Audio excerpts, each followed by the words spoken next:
¿verdad, Monique? Todavía. Por favor. Entonces, Luke, me gustaría que usted me contara, fíjese pues, ¿cómo es que vamos a hacer? Dice nuestro texto de apoyo, dice de que primera Juan, la carta primera y segunda de Juan, pues de alguna manera tiene la función de darle un equilibrio al Evangelio de Juan, ¿verdad? Al Evangelio. Entonces, no es posible entender solamente las cartas o entender el Evangelio, más bien, entendemos mejor el Evangelio a partir de las cartas, sobre todo la primera de Juan. Entonces, todos los evangelios, los 4 evangelios, tienen una temática cristológica, ese es el tema, la cristología, o sea, en el centro está Cristo. O sea, pero ¿cuál es el problema que nivela o aclara la carta?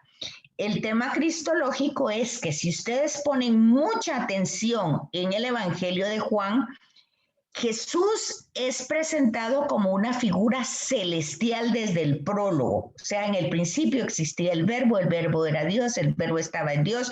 Bueno, entonces ya ese es un himno cristológico y Jesús es presentado básicamente como una figura celestial.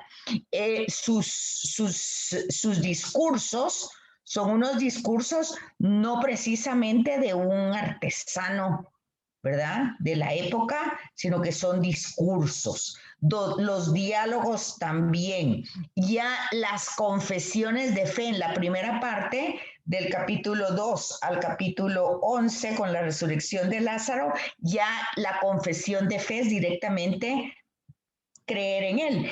Y aunque hagan algunas relaciones de su humanidad, no es tanta, se lleva tanto el yo soy, el momento de la gloria, el momento de la hora, o sea, todos los temas, parece que Jesús está en el Evangelio de Juan, que él conoce absolutamente todo, conoce a las personas, de hecho, pues no es que se vea el Evangelio de Juan, Jesús no se ve muy humano, no se ve muy humano en el Evangelio de Juan.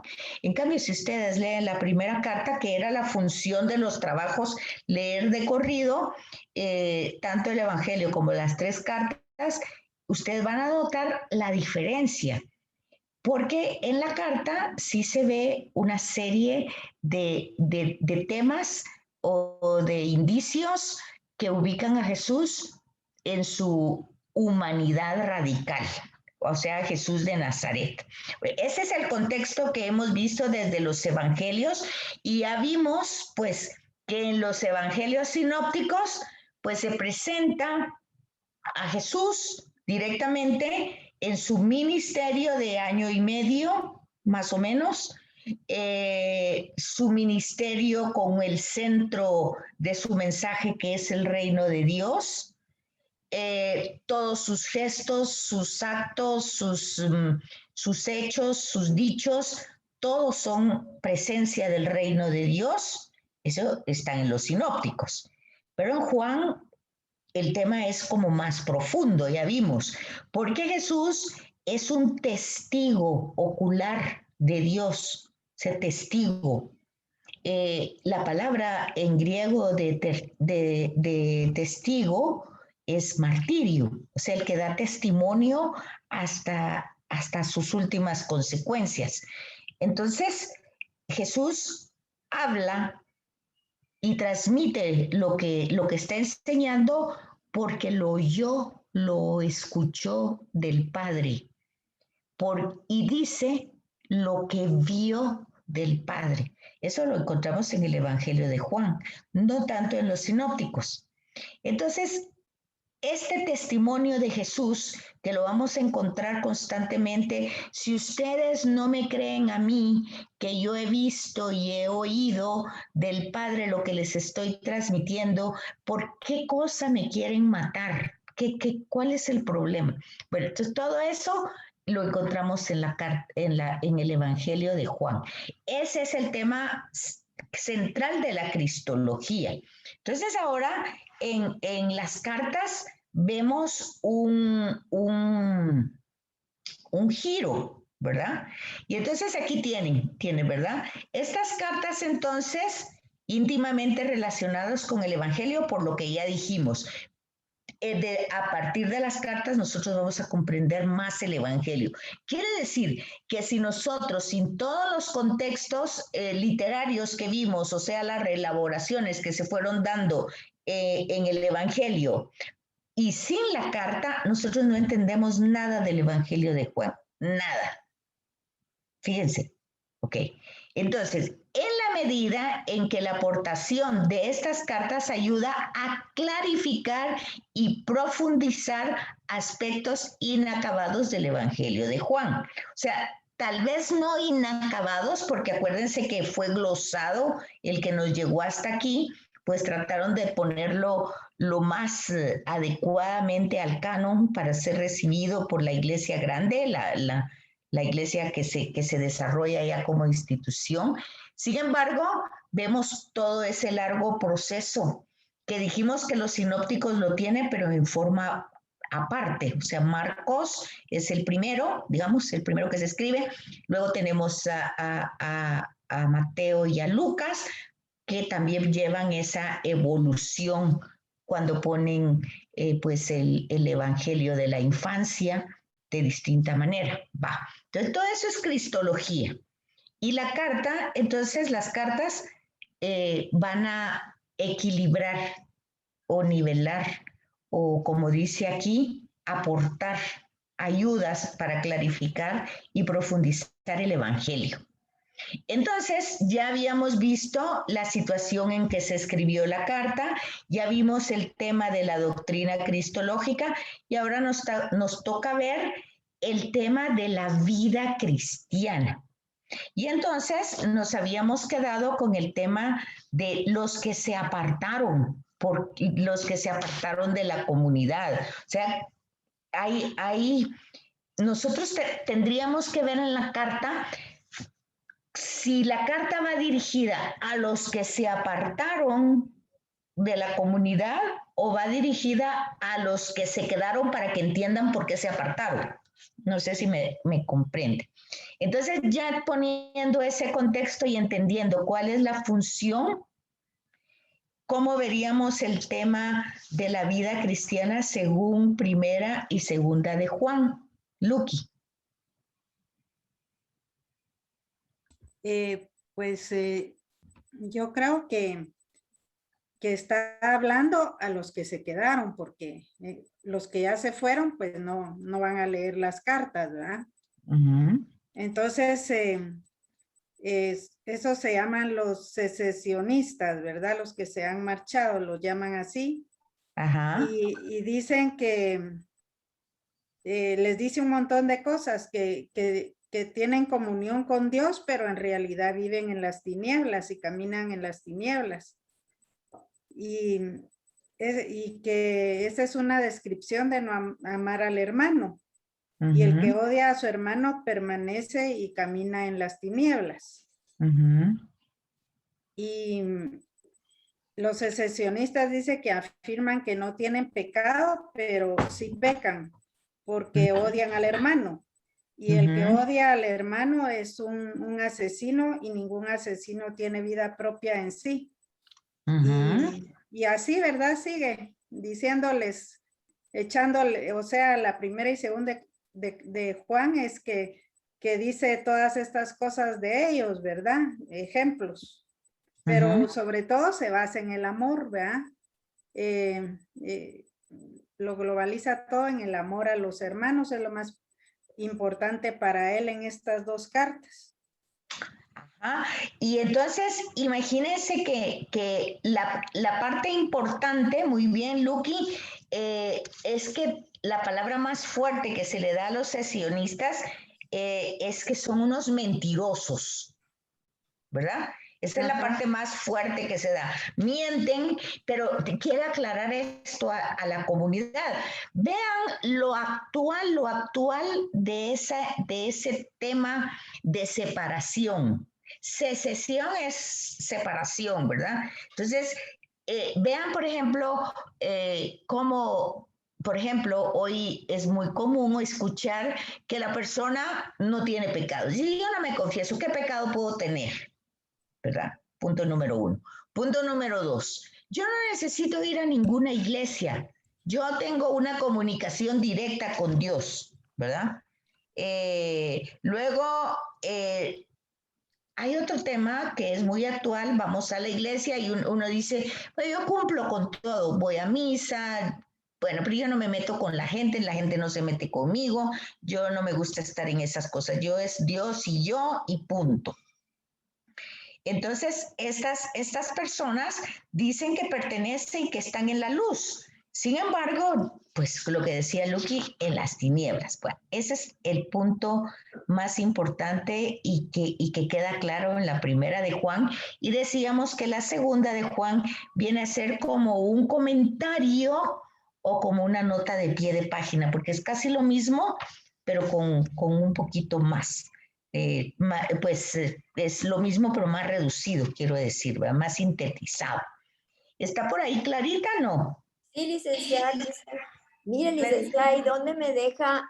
Porque yo tenía una tía, pero en paz descanse, que se cambió a otra iglesia, pero ella no tenía pecados porque ya Cristo había pagado por los pecados de todos. Sí. De hecho, es muy común escuchar que cuando una persona fallece, pues ya está en el cielo. Nosotros decimos, bueno, pues ya está en el cielo, ya está en la gloria del Señor, ya es otro ángel que te cuida, dice uno, ¿verdad? Entonces, es importante darse cuenta de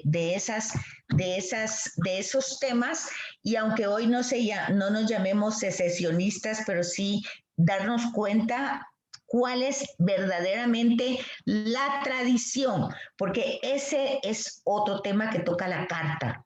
La carta está hablando de una ortodoxia, o sea, una recta doctrina, pero no una recta doctrina que está inventando, sino que la ha recibido, la está transmitiendo porque la ha recibido desde el principio, ¿verdad? Entonces, veamos cómo, Clarita, a ver, el tema del amor, cómo lo va poniendo en primer lugar, en segundo lugar y en tercer lugar. ¿Qué características vio usted en ese tema del amor en la carta que está en la página 188? Los 3 aspectos importantes. Ajá. Dice que, bueno, primero la cantidad de veces que él usa el término amor, ¿verdad? Que es como 28 veces en la carta, y que ese es el objeto realmente de que el anuncio que ha sido transmitido desde siempre.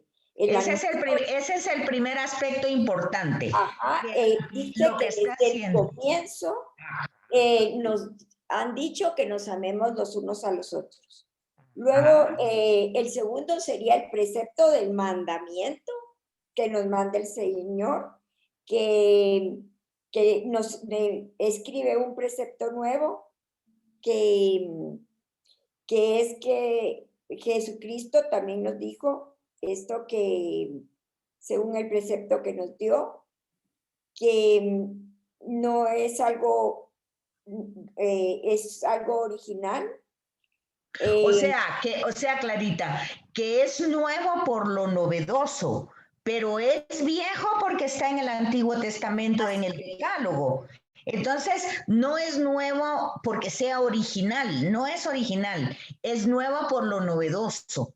Sí. Porque es antiguo, puesto que pertenece, si ustedes ven el primer mandamiento, amar a Dios sobre todas las cosas, y el segundo es similar, dice, amar al prójimo como a sí mismo.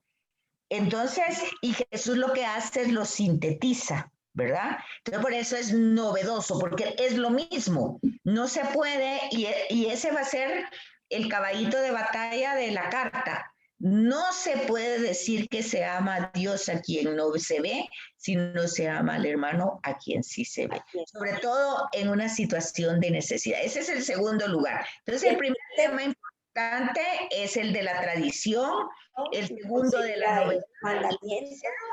Y el tercero, que es la realidad más profunda del amor, que es la que conocimos a través de Jesús, que el amor lo hemos conocido en aquel que dio la vida por nosotros, ¿verdad? Por otra parte, este tema del amor es el medio que se nos da para conocer a Dios. Jesús vino a mostrar esa cara del Dios amor, del Dios bondadoso, porque los judíos se quedaron en el Dios que castiga y el Dios que nos juzga fuertemente. Y Jesús vino a mostrar, porque Jesús lo que vino fue a eso, ¿verdad? A mostrarse y a mostrar a Dios.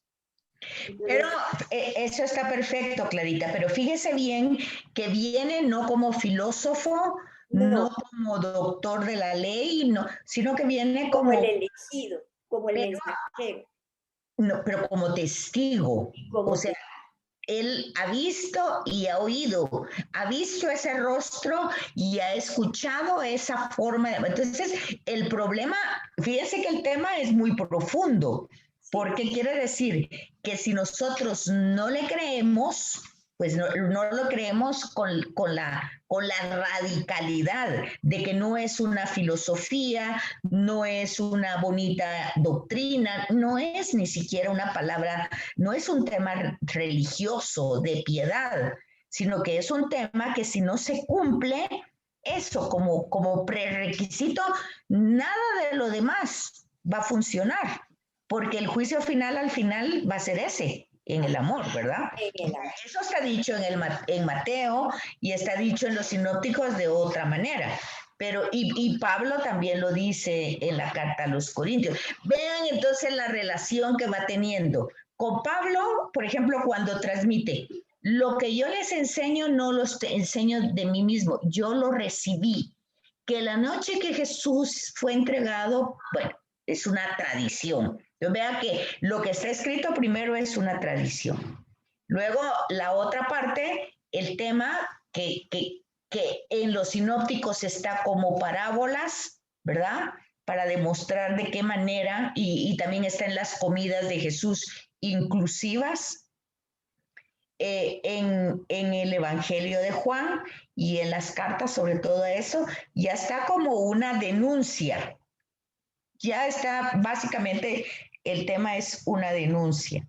Y entonces, el tercer elemento es muy fundamental, el tercer lugar, porque el amor realmente no es un sentimiento, no es una emoción, es la misma persona de Jesús. Y el tema no es amar de cualquier manera, sino amar como Él amó. ¿Cómo amó Él hasta dar la vida por sus amigos? Pero ¿quiénes eran sus amigos? Sus amigos fueron los que lo traicionaron, los que lo negaron, los que lo dejaron solo, pues esos fueron sus amigos. ¿Y quiénes son ahora sus amigos? Pues todos nosotros que también tenemos todo ese tema humano limitante, ¿verdad? Entonces, es importante descubrir eso. Gracias, Clarita. Carlitos. A ver, Carlitos, en la segunda parte tenemos los aspectos relevantes sobre el tema del amor. Ya vimos un poco el tema de los secesionistas. ¿Sí comprende la situación cristológica de las cartas? Sí. ¿Lo comprende, Carlitos? Sí. En los aspectos relevantes sobre el amor, la polémica con los secesionistas, estos que y el núcleo cristológico. O sea, la polémica es de la que habló Lucky. Y el ¿verdad? núcleo cristológico es el amor de Dios. ¿Cómo? El núcleo cristológico es que conozcamos a Dios a través del amor.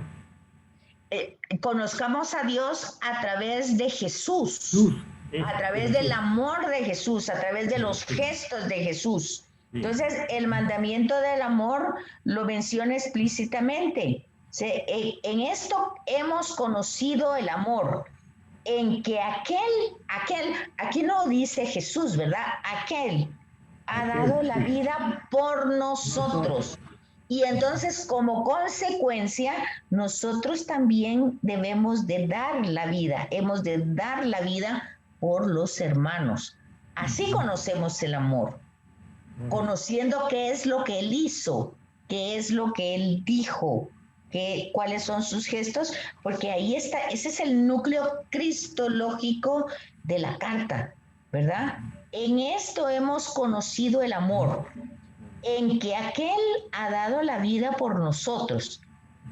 También nosotros hemos de dar la vida por los hermanos. Hay aquí un aspecto cristológico que enlaza directamente con el Evangelio de Juan y que lo hemos de mencionar, sí, porque en el Evangelio de Juan, pues Jesús dice con claridad, a mí nadie me quita la vida, yo la doy. Entonces, no es una cosa que sea, en ese momento, pues no es un sacrificio, una víctima, él es una persona que sabe que le da un sentido a lo que está haciendo. ¿Qué más, Carlitos? ¿El amor de Jesús? También ahí dice que Él no da porque yo no he hablado por mi propia cuenta. Ajá. Enviado y me dio el precepto sobre el que tenía que decir y hablar. O sea, el Padre le dio a Él lo que tenía que decir y hablar. El testimonio. Ahí está el testimonio. Jesús es testigo. Jesús está hablando de lo que ha visto y lo que ha oído. Eso es importante. Y luego le dice que si guardáis los preceptos, preservaráis en mi amor, tal como yo he guardado los preceptos del Padre y preservo en su amor. Entonces, ¿se fijan ustedes que Jesús recibió la vida del Padre y después fue a dar y a entregar su vida como parte de la misión que él tenía? Fíjese, ahí hay un tema como sumamente importante, el tema de que Jesús es receptor. Él recibe primero del Padre, lo recibe todo. Entonces, ¿para qué lo recibe? ¿Para quedarse con eso? No. Lo da. Entonces, el tema de la recepción y luego de la donación. ¿Sí se fija? Y eso vemos en Juan. Él recibe del Padre el Espíritu. ¿Se dan cuenta ustedes? En Juan no está el bautismo, pero bueno, está, pero no está narrado con detalle, ¿verdad? Como una teofonía, pero en los sinópticos sí tenemos que recibe del Padre la identidad, recibe del Padre el Espíritu, ¿sí? En el bautismo. ¿Sí? Sí. Entonces eso lo recibe del Padre y luego él tiene la capacidad de darlo, porque lo recibe para darlo. Fíjense que cuando nosotros, por ejemplo, como buena gente decimos, bueno, pues sí, Dios me dio esta casita, Dios me dio este carrito, pero eso es mío. Decimos que Dios me lo dio, pero no estamos dispuestos a darlo, ¿verdad? Porque tenemos muy claro que eso nos costó a nosotros, ¿verdad? Fíjense ustedes las diferencias de cómo es, ¿verdad? Que Jesús sabe que recibe del Padre y lo que recibe del Padre lo da. Entonces, nosotros tenemos que tener cuidado con lo que hablamos, cómo lo decimos. Sobre todo, ¿sabe por qué? Porque si Dios está regalando casas y carros a la gente, pues hay mucha gente que no tiene ni comida. Entonces hay que tener cuidado en esos comentarios, por muy piadosos que puedan parecer, ¿verdad? No sé si me comprenden lo que les estoy diciendo. Bueno, entonces, a través de estos textos, nosotros entendemos que el amor de Jesús no es original. ¿Por qué no es original? Porque lo recibe del Padre. Exacto, porque no sale de él. A los hermanos. Imagínense ustedes eso tan importante hablando de Jesús. Y nosotros creemos, porque nosotros creemos que tenemos capacidades para amar. Ustedes saben, la mayoría de personas considera que tenemos mucha capacidad de amar, que somos muy amorosos. ¿Qué dicen ustedes? Si el mismo Jesús no es original, Él da lo que recibe. Y nosotros consideramos que nacimos con la capacidad de amar. ¿Qué dicen ustedes? Yo digo que no, lo tenemos que recibir de Dios. Tenemos que ser receptores del amor de Jesús. Tenemos que llenarnos de ese amor para luego poder, pues, darlo. Porque si no, lo que hacemos es dar de lo que nosotros podemos emocional, sentimental, hormonal, todo lo que ustedes quieran. Entonces, hoy tengo mis hormonas niveladas y bueno, puedo dar todo lo que quieran. Pero mañana mis hormonas están alborotadas y yo entonces hoy que ni me hablen. Porque eso soy yo, ¿verdad? Pero entonces, por eso Pablo va a decir, ¿verdad? De que aunque me quemaran y yo diera la vida, que todo si en mis gestos, en mis actos, aunque esté dando la vida, el motor no es el amor, nada soy, dice, ¿verdad? Es inútil lo que yo haya hecho y lo que haya dado. Entonces el tema de la intencionalidad va aquí. Muy bien, Carlitos. A ver, ¿quién más está por ahí? Monique. No sé quiénes están, Monique, solo ellas me aparecen aquí. Ahorita le digo, están casi todos ahorita. Está Carlos, Adán, Ana, María, Clarita, Evelyn, Najra.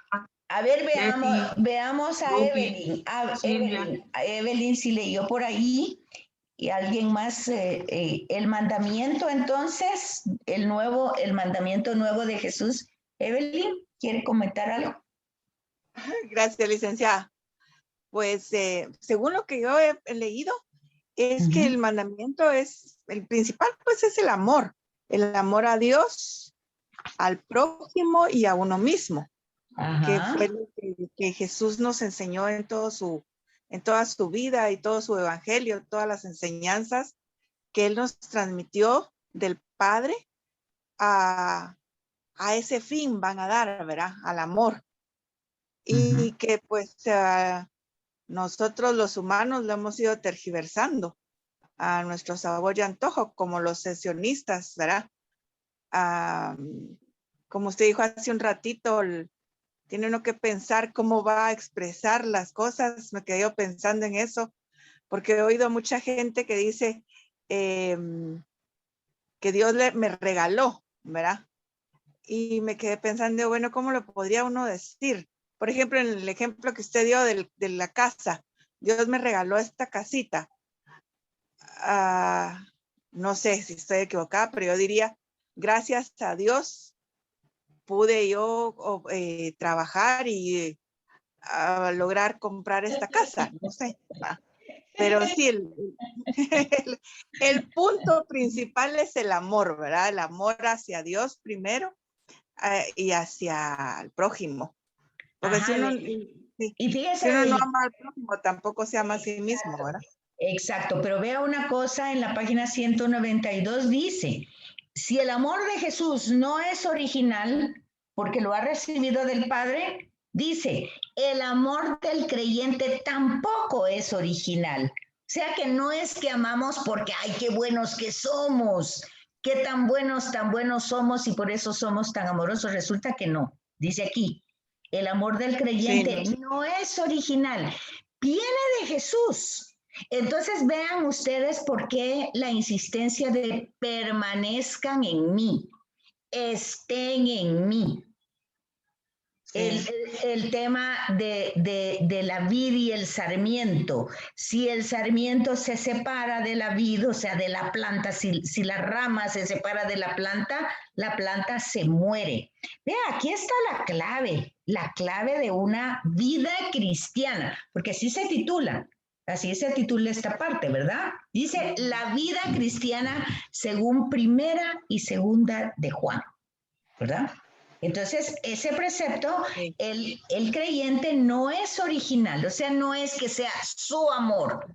Ay, qué buena es esa persona, cómo hace, cómo se entrega, cómo se da. O sea, no es la persona.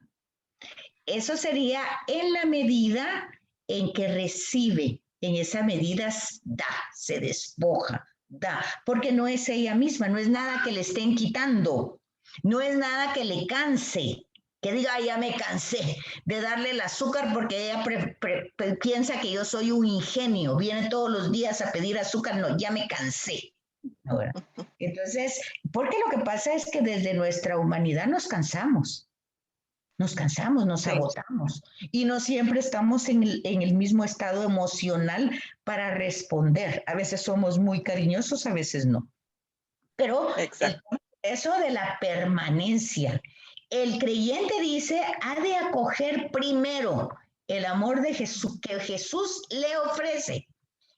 Este primer paso es fundamental. Si no se acoge el amor de Jesús, no se puede amar a nadie, ni siquiera a sí mismo, porque ya le Exacto. damos otra interpretación, sino que hay que amar porque así dice, como yo los he amado. ¿Y cómo Exacto. lo ha amado él? Con el amor del Padre.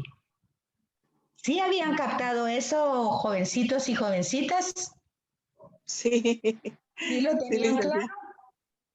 Entonces, Sí. primero hay que ser receptor, hay que acoger para luego poder dar. Aquí está la fuerza del como yo los he amado. No es como un ejemplo, no es el ejemplo de él no es ejemplo. Es realmente como quien dice la logística. La logística es esa. Todo el amor que tiene Jesús lo ha recibido del Padre. Entonces, ahora nos toca a nosotros recibir todo el amor de Jesús para poderlo compartir con el Padre, con los hermanos. Entonces, se da cuenta que el amor de Jesús ha de ser acogido y entonces se engendra ese don del amor que da vida. Ahí es donde entra todo esto, ¿verdad? Entonces, dice aquí que de aquí sacamos 3 consecuencias. A ver, Monique, ¿cuáles son esas consecuencias que sacamos? Permítame, Betsaida, que ando en la cocina, perdón. Entonces, Ani, alguien que esté por ahí que quiera compartir. Es que estoy dándole comer a las niñas. Ok. ¿Alguien que quiera compartir las consecuencias? Claramente podemos entender mejor cómo es que hay que amar, ¿o no? Mire, aquí nos lo explican muy bien poniéndolo como una cadena, ¿verdad? Ajá. Que el Padre es el origen del amor de Jesús. Luego, el amor al hermano tiene precisamente esa fuente de amor en Jesús que Jesús tiene a los hombres. Entonces, ¿cómo se va pasando ese amor del Padre al Hijo y del Hijo a nosotros en forma como de una cadena? Pone aquí, ¿verdad? Ajá. Entonces, el Padre ama al Hijo y se lo da todo.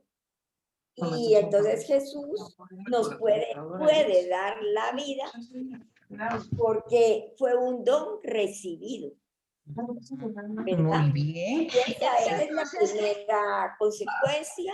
Pero mire Clarita, aquí tiene usted lo que dijimos anteriormente. Clarifica perfectamente el tema de la vid y los sarmientos. Cuando Jesús dice, yo soy la vid y ustedes los sarmientos, permanezcan en mí como yo permanezco en el Padre. Se fija, aquí la carta da esa posibilidad que nosotros podamos comprender como de una forma más práctica. Ajá. Ese discurso de Jesús de la vid y los sarmientos. Sí. ¿O no? Sí. Y como usted decía, Jesús no se hubiera podido dar si a él no se le hubiera dado la vida, ¿verdad? O sea, él pudo dar su vida porque él la había recibido y la pudo dar. Incluso fíjese que podríamos hasta ser más atrevidos y decir, pues la vida no le pertenecía. Exacto. Porque no era de él. No era de él. La ha recibido del Padre. La primera consecuencia.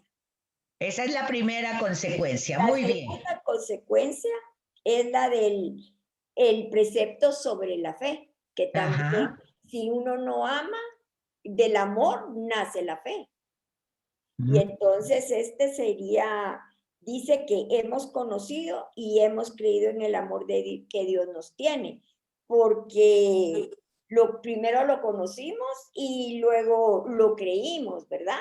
Lo conocimos a través de Jesús y lo creímos. Cuando Jesús nos insistía, usted lo cree. Sobre todo lo confesamos, lo creemos y creemos que es capaz de que eso pase.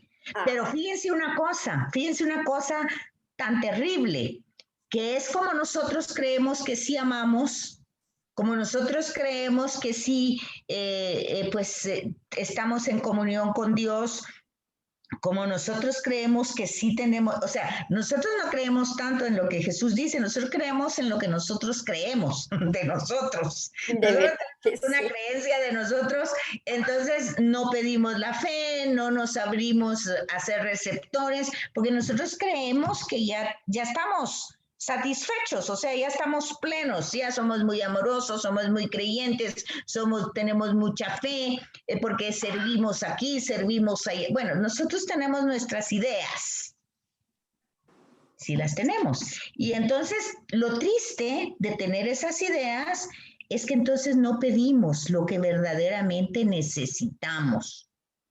¿Se fijan? Porque no pedimos entonces el creer verdaderamente, o sea, el tener fe en que lo que Jesús dice es 100% verdad, porque Él es testigo, Él es el primer receptor y miren todo lo que Él pudo hacer como receptor y hasta qué consecuencias pudo llegar. Sí. Entonces, si nosotros vemos eso, pero como claro, nos asusta mucho la cruz y la muerte así, entonces no podemos comprometernos hasta esa forma, ¿verdad? Pero el hecho es eso, la aceptación de esa donación de Jesús es lo que lo hace obediente.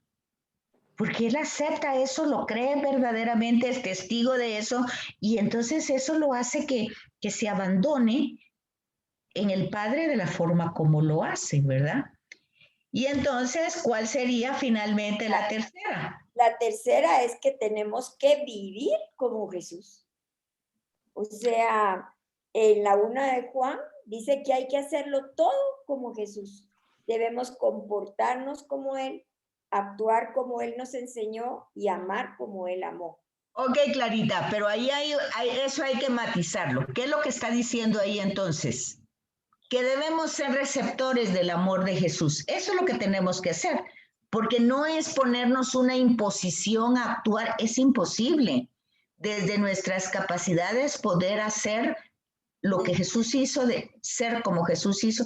Fíjense que en la Eucaristía nosotros decimos por Cristo, o sea que todo lo hacemos por Cristo, con Él y en Él. Así decimos. Así decimos. Así decimos. Pero eso tendría que ser cierto. Eso tendría que ser cierto. Y entonces aquí vemos que cuando dice actuar con Jesús, tal vez nosotros nos quedamos haciendo milagros, no es eso lo que está diciendo. Actuar como Jesús es abrirnos a ese amor, ser receptores de ese amor. Pero eso claramente lo vamos a poder hacer si lo creemos. O sea, licenciada, perdón. ¿Qué manda? Ahí se podría aplicar acá donde dice el que cree ha pasado de la muerte a la vida. Ajá. Entonces, vivir como Jesús. Él nos vino a enseñar también que teníamos que vivir, ¿cómo se llama? Ay, se me fue la palabra. Aceptar lo que Dios nos manda en la voluntad del Padre. Él hizo la voluntad del Padre. Esa es una de sus enseñanzas, ¿verdad? Sí, esa es una... Aceptar la voluntad del Padre y morir a nosotros mismos para poder realmente amar a nuestros hermanos y y vivir conforme a las enseñanzas de Jesús. Ajá, pero ¿cómo es su nombre? Nagda. Magda. Nagda. Magda. Nagda. Nagda. Ah, es que aquí dice, yo pensé que era apellido, Nagda. Ahí dice, ya la... Ok, Nagda, fíjese una cosa, pero el principio de todo eso, de la voluntad, de la obediencia, todo lo que usted quiera, todo eso, el primer y único paso, el primero es integrarse, estar pegadísimo para poder recibir todo ese amor que Él es, estar abierto, estar disponible, estar siendo receptor, no estar lleno de otras expectativas, otras cosas. Eso es lo que tal vez nos cuesta muchísimo, porque entonces, por ejemplo, Pablo lo dice con mucha facilidad. Dice, 1, ya no soy yo el que vive, sino es Cristo el que vive en mí. Pero fíjense bien esto. ¿Qué pasa? Es Cristo que vive en mí. Sin embargo, eso no quiere decir que en un momento Él diga, yo ya no hago el bien que quiero, sino el mal que no quiero. Entonces ustedes pueden decir, bueno, pero ¿cómo si es Cristo y está haciendo el mal que no quiere? Porque está desde su humanidad. Su humanidad y sus tendencias y sus inclinaciones. Pero luego Él dice, pero todo lo tengo por gloria o me glorifico en Cristo y muerto y resucitado. ¿Por qué? Porque este es el amor que se entregó, que se donó, y entonces Él se aferra no en sus debilidades, que las tiene, que no las niega, que ahí están. O sea, Él no dice en ningún momento, eso para las personas, ¿verdad? Que consideran no tener pecados. Ni siquiera Pablo dice que no, dice que hace el mal que no quiere, y es Pablo. Ojo, ¿verdad? Con eso.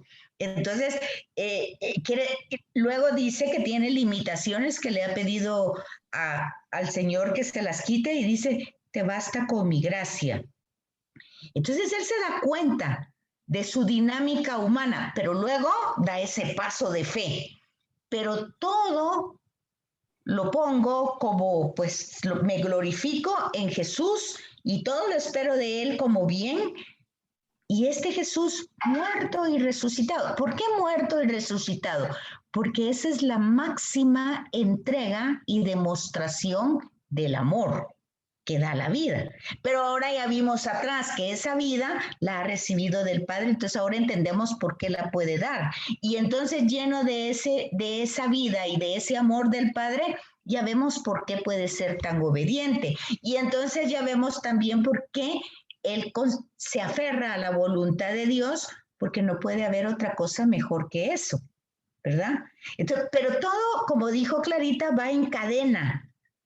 No podemos quedarnos en nuestras propias fuerzas, es decir, todo es voluntad de Dios, porque vemos, por ejemplo, yo recuerdo que a mí este escalofrío me dio, y cuando fue el problema del volcán de fuego y toda la devastación y muerte que hubo, y eso ya lo he oído otras veces también, cuando fue el tema de Cambrai, creo que se llamaba esa montañita que se cayó y también soterró gente. Yo oía a la gente que decía, es la voluntad de Dios, eso no es así, eso no es así. O sea, la voluntad de Dios no es, que les dijera yo, una cosa sin sentido. Eso no es así. Perdón, licenciada, eso sería causa de libre albedrío de un genio que fue a hacer una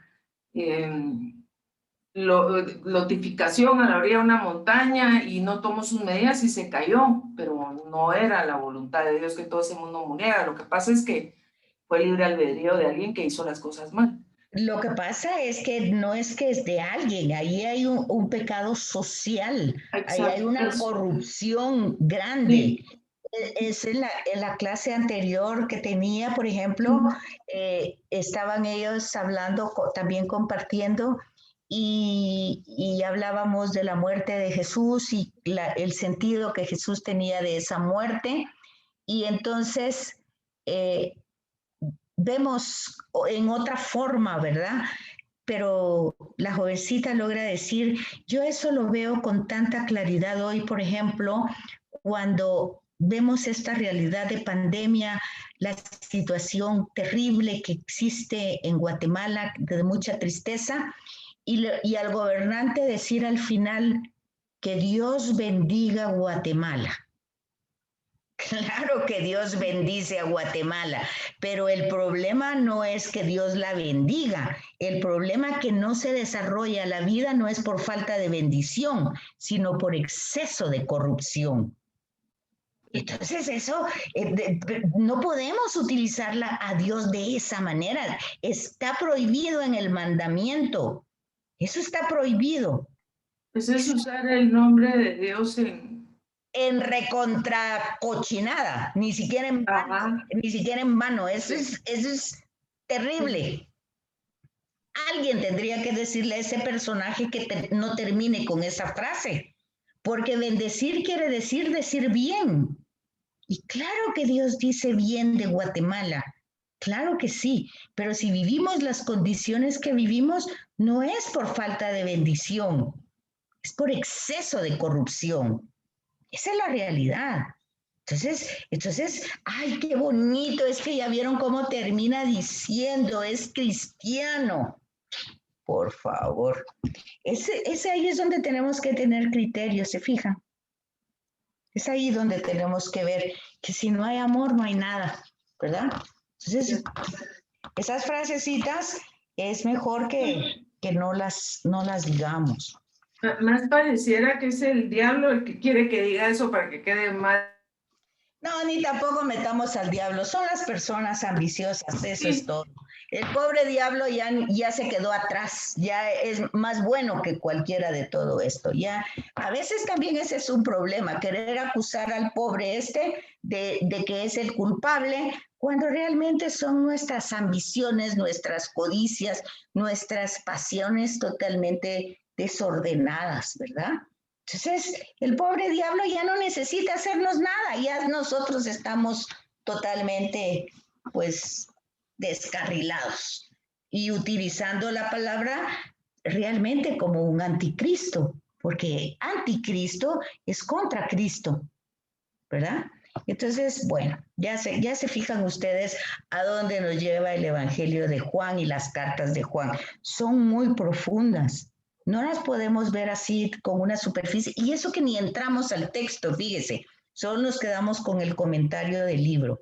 Bueno, veamos ahora a alguien ahí más que quiera comentar el espíritu, que es tan importante este tema y que está desarrollado en el Evangelio de Juan muy de forma diferente a Hechos de los Apóstoles. Porque fíjese una cosa, Hechos de los Apóstoles se le llama el Evangelio del Espíritu Santo. Y realmente allí se llama así porque muchas veces se ve la actuación directamente. Incluso en la elección de Matías para sustituir a Judas, dice Pedro, el Espíritu Santo y nosotros hemos decidido. Entonces el Espíritu Santo en Hechos de los Apóstoles tiene una función dinámica, viva, y no es que en Juan no, pero yo quisiera que viéramos esas diferencias, sobre todo, yo creo que todos los que están todos los integrantes de este grupo tuvieron Hechos de los Apóstoles y las cartas de Juan, y los que están con el curso libre, pues ya son graduados. Entonces, yo creo que sí pueden hacer perfectamente la comparación de los dos enfoques. A ver, ¿quién se atreve a platicar de esto? Del espíritu. Licenciada, aquí en la primera carta de Juan dice que hace poca mención explícita del espíritu. Ajá. Digamos, dice, en esto conocemos que estamos en él y Él en nosotros, por el Espíritu que nos ha dado. ¿Verdad? Pero, no lo menciona. Pero fíjese una cosa, Lucky. Dice que posiblemente la poca mención es por culpa, pues por la doctrina de los secesionistas, quienes con una piedad intimista e individual pueden apelar al espíritu como legitimador de su propia doctrina. Miren qué cosa más terrible. Están hablando de los herejes, ¿verdad? Estos se fueron de la comunidad, ya no pertenecen. Acuérdense lo que dijimos al inicio del Evangelio de Juan, que los destinatarios del Evangelio eran pues herejes, gnósticos y docetistas, ¿se recuerdan? Quiere decir que tenían una interpretación de la persona de Jesús, pues diferente a la tradición, a lo que se había transmitido desde el origen, desde el comienzo, dice la carta. Entonces, fíjense ustedes de que no se hace referencia tan explícitamente en la carta, porque resulta que estos que se han separado, ellos pues consideran que justamente sus acciones, su doctrina, es totalmente un tema directamente con el Espíritu. Como tienen una relación directa con Dios, tienen una relación directa con el Espíritu. Su piedad, dice, que es intimista e individual. Fíjese, y ahí hay problema, ¿verdad? Entonces dice, sin embargo, y teniendo en cuenta este factor, no resulta tan ausente, o sea, a pesar de que es un problema mencionarlo, a pesar de eso hay que ver dónde lo encontramos en el texto. Porque el autor habla de una experiencia del Espíritu. Dice, en esto conocemos que estamos en Él y Él en nosotros, por el Espíritu que nos ha dado. Fíjense, otra cosa que dice la carta es que no menciona a Jesús directamente, sino que dice aquel, en este caso dice él.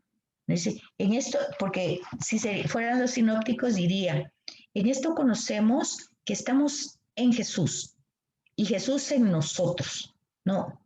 O el Evangelio diría tal vez un poco así. En cambio la carta no lo menciona así por nombre propio, ¿verdad? Entonces, hay un espíritu que nos mueve y de acuerdo a esa experiencia que es la que lleva al conocimiento. ¿Qué quiere decir el conocimiento? En la carta no habla de un conocimiento intelectual, sino más bien de una convicción plena. Y lo habla también de que tenemos la unción del Espíritu, ¿verdad? Pues ya sabemos. También dice que el Espíritu es el amor con que el Padre nos ama a través de Jesús. Fíjese, es una gran revelación, ¿verdad? Que como dice Clarita, viene en cadena, ¿verdad? Jesús lo recibe y nos lo da a nosotros. Por eso, en el Evangelio, cuando Jesús expira, dice la comunidad juánica, entregó su espíritu. ¿Pero a quién se lo entregó? Pues al Padre, pero también a la comunidad que estaba a los pies de él, que ahí había una pequeñísima comunidad, pero ahí es donde vamos a encontrar el Pentecostés juánico. Vean ustedes que en el Evangelio de Juan, Jesús en sus apariciones, que son añadiduras, la mayoría, del 21 en adelante, entonces en esas añadiduras vemos que entrega el Espíritu. Eso forma parte del Evangelio glosado o de las añadiduras que se pusieron. Ya lo habíamos visto anteriormente. Entonces vean lo importante de esto.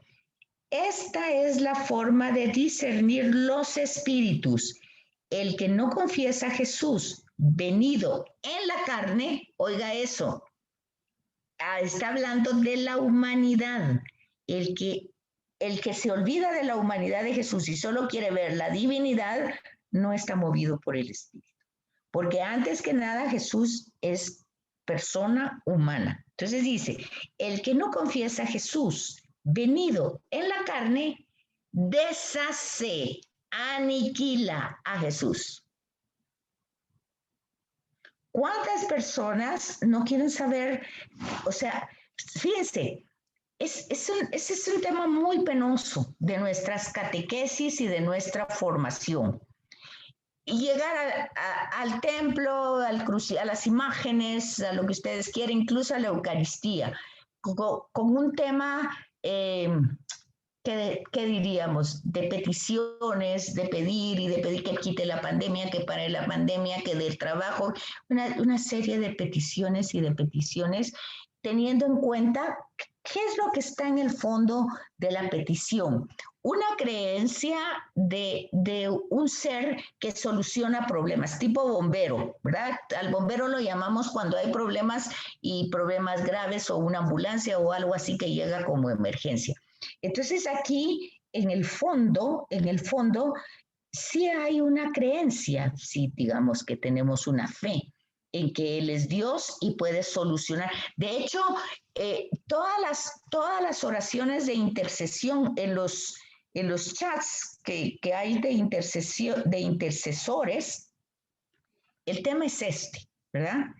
Oremos porque con Dios nada hay imposible. Dios todo lo puede hacer. Y bueno, y ese es el tema. Sin embargo, está la otra parte de la moneda. La creencia integra las dos. La confesión de Jesús, primero venido en la carne. Ojo con esto, por favor. Primero venido en la carne, dice. Y quien no confiesa a Jesús venido en la carne, deshace, aniquila a Jesús. Y por tanto, distorsiona la confesión fundamental de la comunidad. A ello se añade la mención del testimonio del Espíritu que ha de unirse al de la sangre y el agua.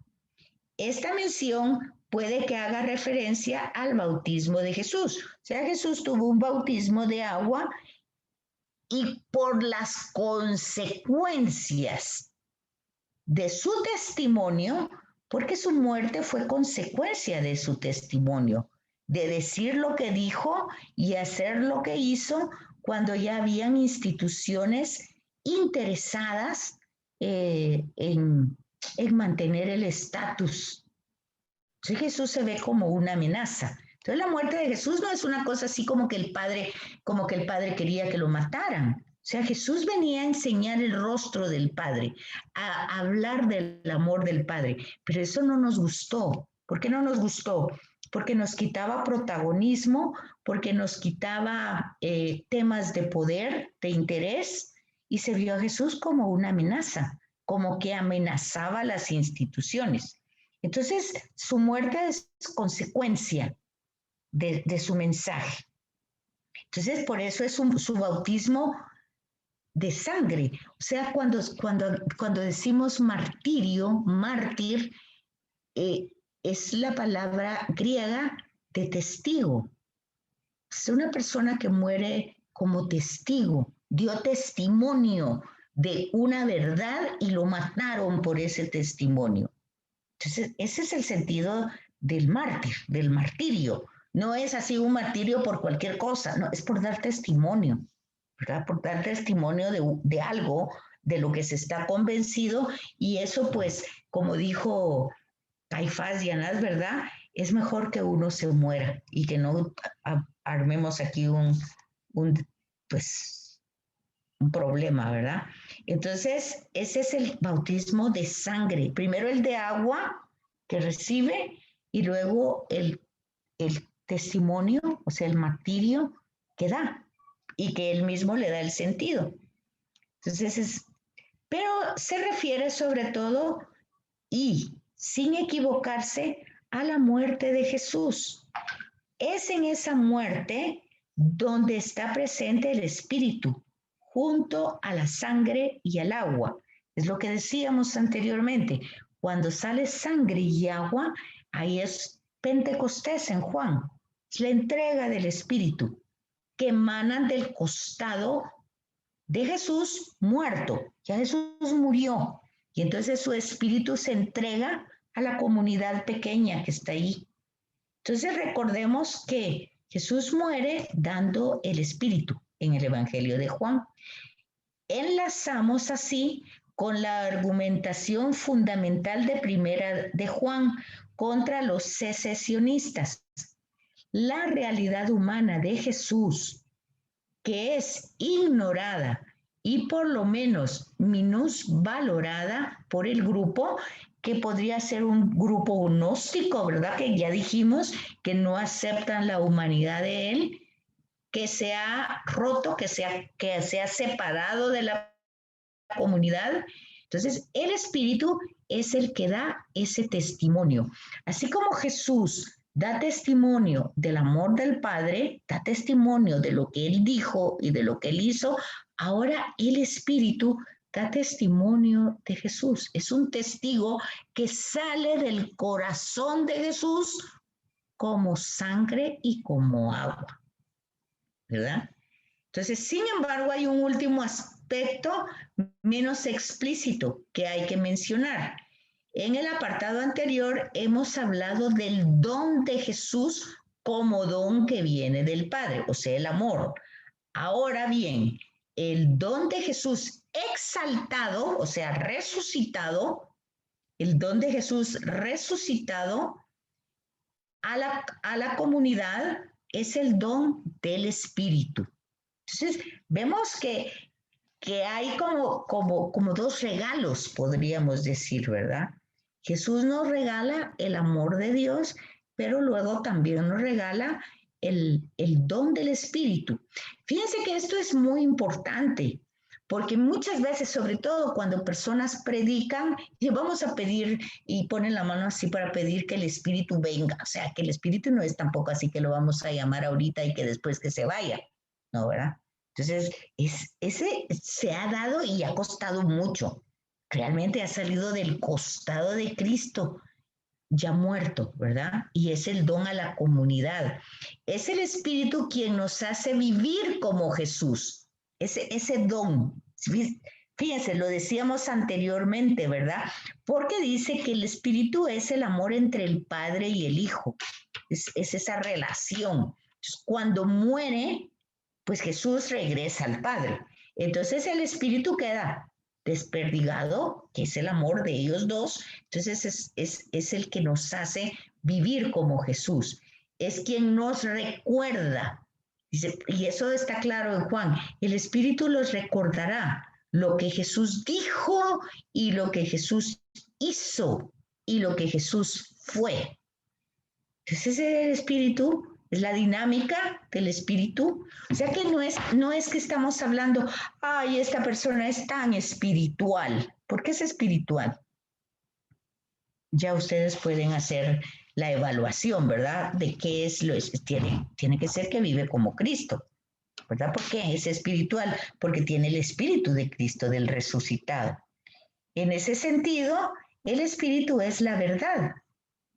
Pues bien, a pesar de que Primera de Juan no llega nunca a formularlo explícitamente, hemos de decir que el Espíritu es el amor con que el Padre nos ama a través de Jesús.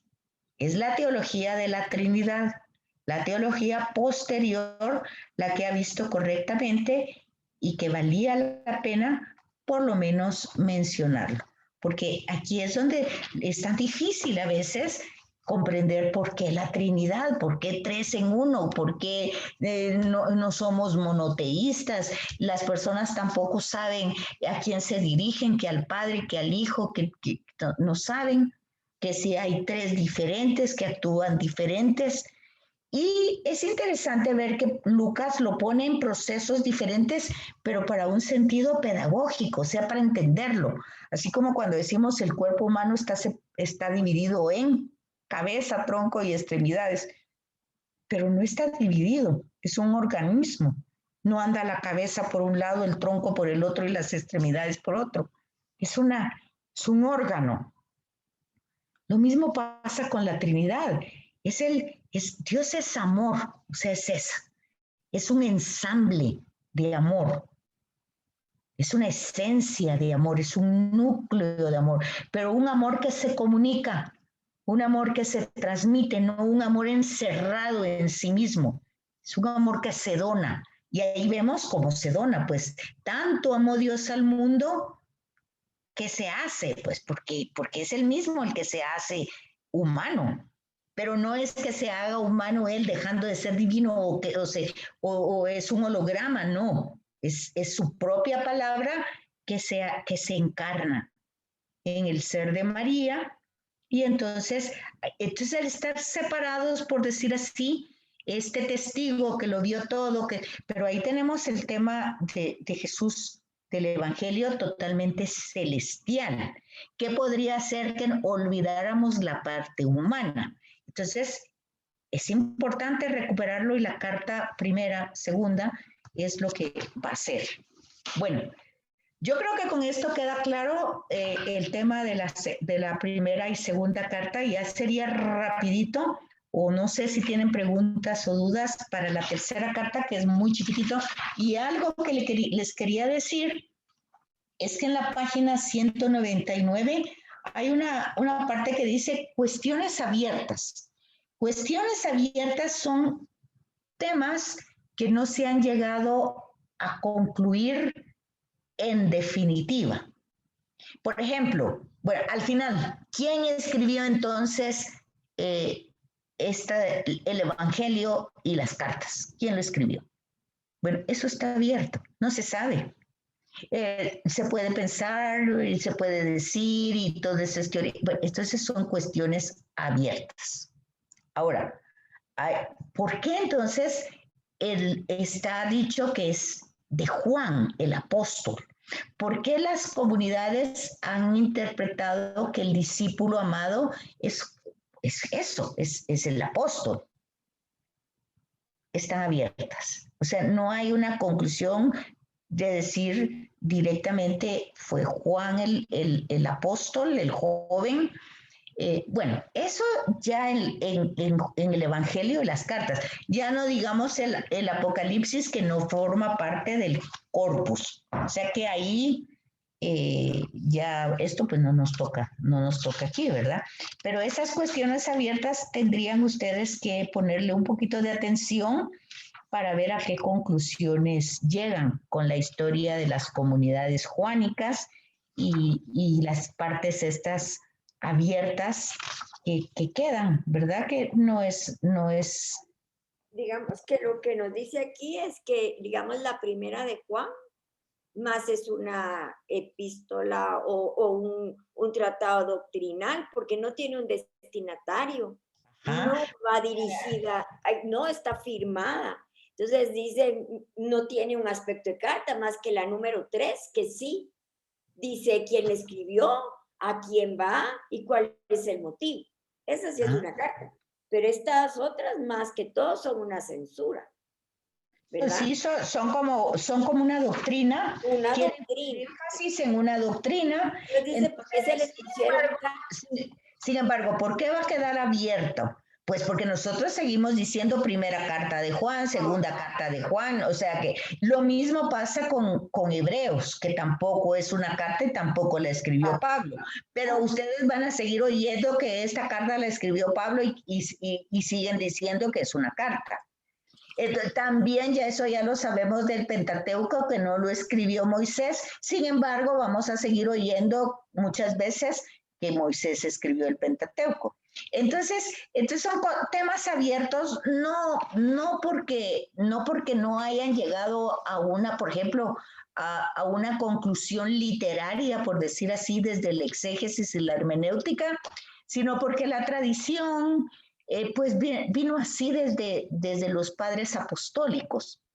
Entonces, pues se queda así abierta, pero abierta no quiere decir que no tengamos un criterio, pues, de que así, lo que han visto ahorita, que no tiene destinatario, que no tiene conclusión, que no tiene despedida, que tiene más bien un tema doctrinal, que está relacionado con los secesionistas y que estos están fuera de la doctrina tradicional. Entonces dice, se puede imaginar que es un dirigente que lleva como la orquesta, por decir así, pero que recibe la tradición en forma bastante orto, o sea, recta, como se ha recibido, y así la transmite.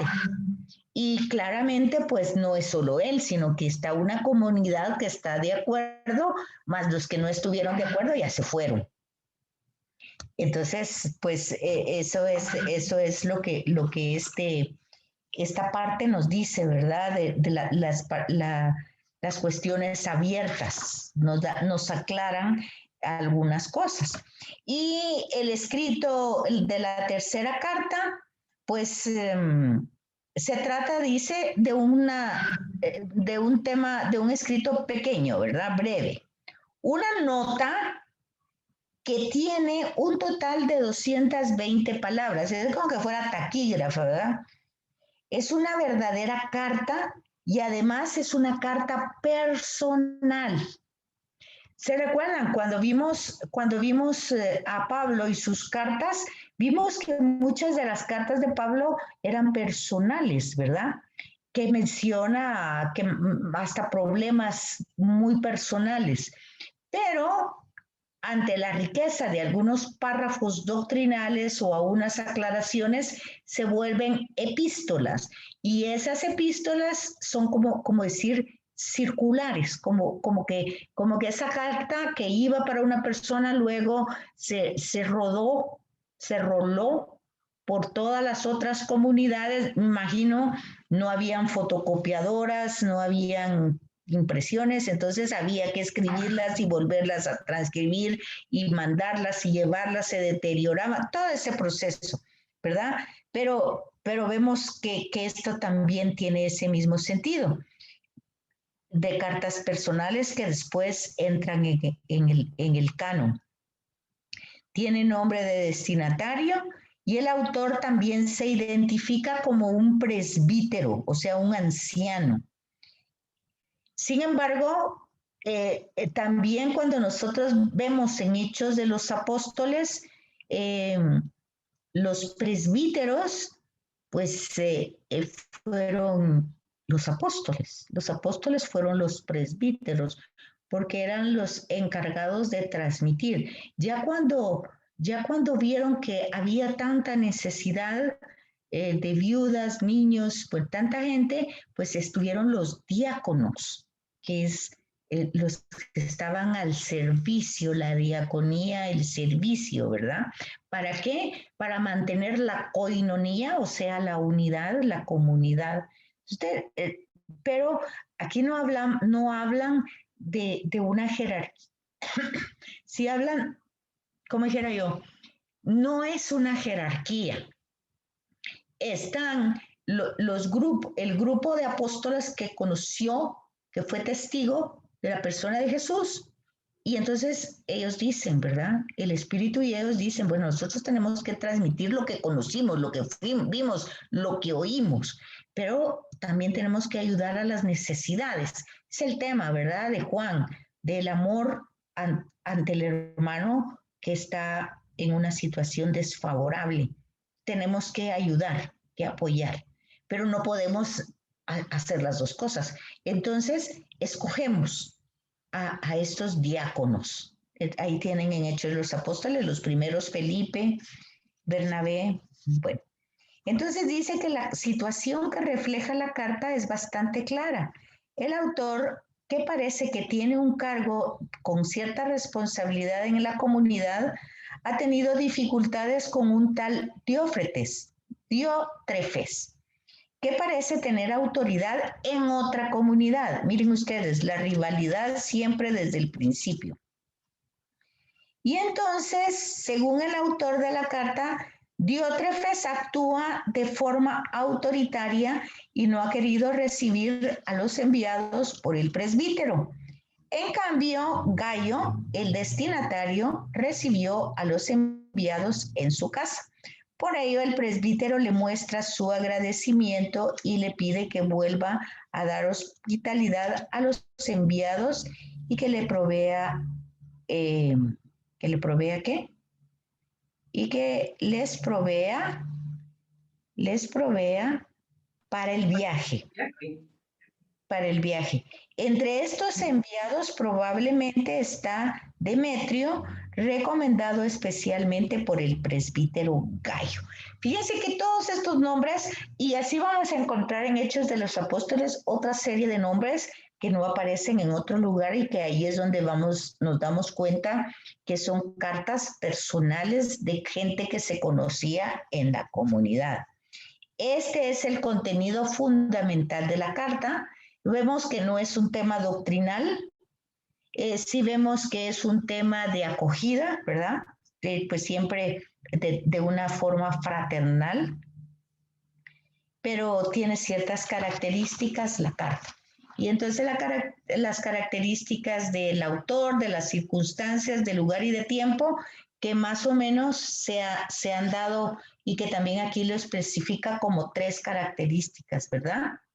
Esto no sé si lo leyeron o no lo leyeron, pero si ustedes quieren, porque ya creo que hemos llegado al final, antes si tienen alguna duda o algo, para que lo tengan para la semana entrante. Creo que la semana entrante es nuestro último día de reunión de este curso.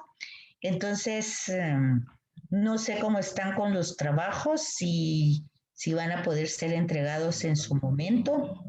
Licenciada, una pregunta. ¿Cómo se lo hacemos llegar?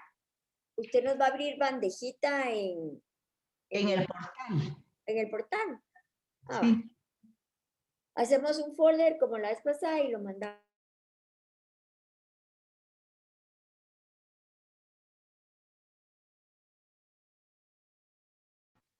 Licenciada, una preguntita.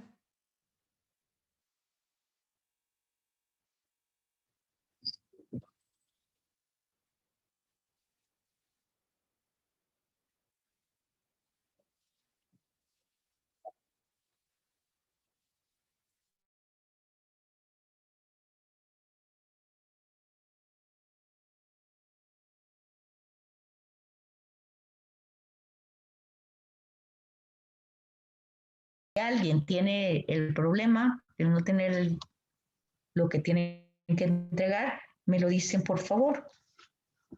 Licenciada, muchísimas gracias. Perdón. Perdón, licenciada, fíjese que se cortó un ratito el internet. ¿Solo nos podría repetir qué es lo que tenemos que darle de trabajos? O sea, está la lectura de corrido de todo, las introducciones, ¿y qué más? Creo que es lo único que han podido hacer, según entiendo, porque no han podido hacer más. Y yo hablé, pues, ya hablé de este tema y bueno, pues hay que comprender el tema de la pandemia, el tema de los trabajos, en fin, hay muchas cosas que entender, entonces no se puede saturar con tanto trabajo. Además, como decía yo al padre, pues es mucho material en muy poco tiempo y tampoco las personas están para leer el libro y hacer todos los trabajos en el poco tiempo. Entonces, lo que buenamente, por lo menos como pues la leída de corrido, la leída del texto era simplemente corroborar estas diapositivas que yo les estaba dando, que ustedes vieran en el texto la primera elaboración, la segunda, la tercera y la cuarta, que fueran distinguiendo los diálogos, las añadiduras. Ese era el objetivo, para que cuando yo presentara las diapositivas ustedes lo entendieran con mayor claridad. Pero bueno, como todo se ha hecho a las posibilidades que tienen, pues... Sí, tal vez, licenciada, muchas gracias por todo lo que nos ha dado. Y del libro, efectivamente, yo no lo acabo de leer, voy bien adelantada. Entonces, si podemos que quedaran abiertas las puertas, que si en eso tenemos una duda, porque obviamente todos los libros que usted nos da, por lo menos yo los leo enteritos, con todo y el análisis. Entonces, que podamos hacerle preguntas después, ¿verdad? Si hay algo que de veras no entendamos. Tal vez donde les si es que hacen así, donde van a tener, porque es muy enriquecedor las sugerencias de trabajo. Sí. Entonces, estas sugerencias tal vez les puede resultar de pronto un poquito como difíciles, porque no están acostumbradas a trabajar de esa manera. Pero como les decía ayer a las personas de este grupo, pero de lunes, deberían de hacer el esfuerzo porque básicamente comprender un libro es casi comprender toda la escritura porque casi toda lleva como el mismo proceso y es como que abre la mente para ir comprendiendo cómo no solo tener el acceso a la escritura, sino disfrutarlas y estar en una Eucaristía entendiendo lo que se está diciendo y que esto sea una verdadera celebración. Entonces yo, no para que me entreguen nada, pues, pero sí, si ahí tienen el texto y si en algún momento pues dedicarse el tiempo, no a la carrera, ustedes tienen el primer ejercicio, pues aunque se tarden todo el año, pero lo importante es que ustedes comprendan el trabajo de ese primer ejercicio, que lo puedan manejar con facilidad y luego cuando entran al segundo, pues aunque lleguen a los 100 años haciéndolo, pues la cosa es que comprendan verdaderamente y disfruten de la palabra de Dios, que es un verdadero placer cuando se entiende de veras. Pero bueno, esa es la intención, pero ya ustedes tienen la decisión, ¿verdad? Así es que, pues... Licenciada, perdón, quisiera primero agradecerle porque realmente el estudio ahorita, como usted nos lo dio, a mí me ha hecho entender muchísimo mejor las escrituras, sobre todo el Evangelio de Juan, ¿verdad? Y también ver esa conexión. Yo realmente no lo sabía y hasta ahora que usted nos lo está enseñando, que realmente estas dos cartas, digamos, sí están íntimamente relacionadas con el Evangelio. Incluso ahí yo encontré de que en el Evangelio de Juan, en Juan 15, 26, 27, dice, pero cuando venga el Consolador, dice, a quien yo os enviaré del Padre, el Espíritu. O sea que ahí ya en el Evangelio de Juan ya nos hablaba lo que también está en las cartas, ahorita que usted nos mencionó. Yo le quiero agradecer porque realmente ahora entiendo más, como usted dice, con más gusto. Incluso los días de Semana Santa yo realmente disfruté las lecturas porque realmente las fui viviendo de acuerdo a como usted nos fue enseñando. Entonces, muchísimas gracias. Realmente para mí realmente ha sido, no sabe, o sea, no sé, me siento como muy emocionada. Como degustar ahora el Evangelio como lo degusto, de la forma que usted nos lo enseñó. Me da mucho gusto, pero Dios quiera que eso las motive a ir haciendo los ejercicios para ir teniendo una mayor comprensión.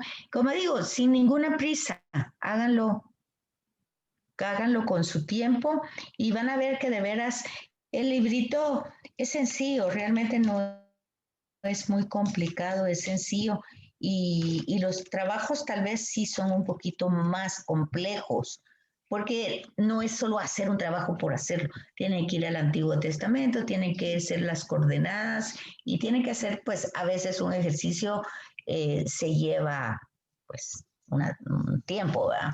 Por eso es que ya no se los puse, se los dejé ahí solo como sugerencia, más no como nota, porque sí entiendo que no iban a tener el tiempo. Entonces, solo lo que habíamos puesto en el portal nada más. Muy bien. Muchas gracias, licenciada.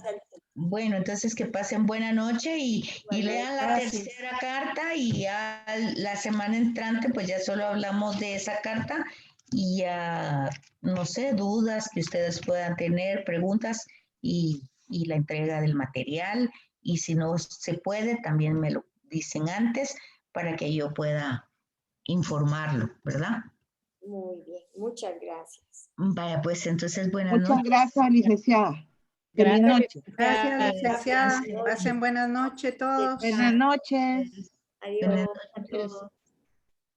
Yo. Adiós. Dios. Romeo hasta allá anda.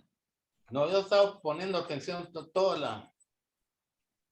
¿Verdad que Todo el sí? rato, sí, Yo sí, lo veo que sí. usted pone mucha atención. Así es que pase. Ahí la Ani está por ahí, ya no la había visto tampoco hasta ahorita. Aquí estoy, licenciada, pero estoy firme y pues de verdad, se lo iba a escribir, pero ya que me está hablando, se me había como